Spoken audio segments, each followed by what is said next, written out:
আমাদের একটা পেজ আছে, ছোট্ট page, butterfly cake and pastry shop. এটা তখন একটা ব্র্যান্ড হয়ে যাবে। এখন যদি আমি মানুষের ভালোবাসা যদি পাই, মজার মজার কেকগুলো যদি ভালোভাবে খাওয়াইতে পারি, তাদের মুখে যদি টেস্টটা লাগাইতে পারি, আমাদের বাটারফ্লাই একদিন ব্র্যান্ড হয়ে যাবে ইনশাআল্লাহ। এই হচ্ছে কথা ভাইয়া।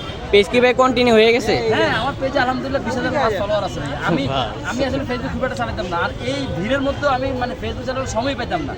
পরে আমার ছোটো ভাই, আমার ওয়াইফের ছোটো ভাই আসছে, ওই এখন গত 1 সপ্তাহ 15 দিন থেকে একদম আপডেট সবটা দিচ্ছে, সব কিছু মোটামুটি। এখন এই কদিনের মাধ্যমে প্রায় 20,000 ফলোয়ার হয়ে গেছে। একটা ভিডিও আমাদের পেজ থেকে ছাড়লে আলহামদুলিল্লাহ মিলিয়ন ভিউ করতেছে ভাই। সবই আপনাদের ভালোবাসা, আপনাদের কারণে আজকে এগুলো সম্ভব হয়েছে ভাইয়া। আমার একা পক্ষে কখনো সম্ভব হতো না এই কাজগুলো করা। আলহামদুলিল্লাহ আপনারা সারা জীবন আমাদের পাশে থাকবেন। আর নতুন আউটলেট ইনশাল্লাহ যেখানে নিব, সবার আগে তো আপনাদেরকেই জানাবো ইনশাল্লাহ। সবার আগে আপনাদেরকে জানাবো, আপনারা অবশ্যই আসবেন।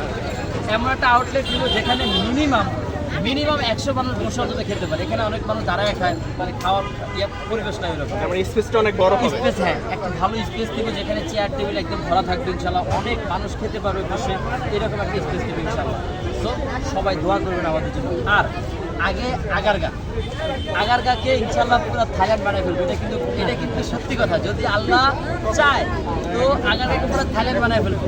থাইল্যান্ডের ফিল নেওয়ার জন্য আসতে হলে আপনাকে আগারগা নতুন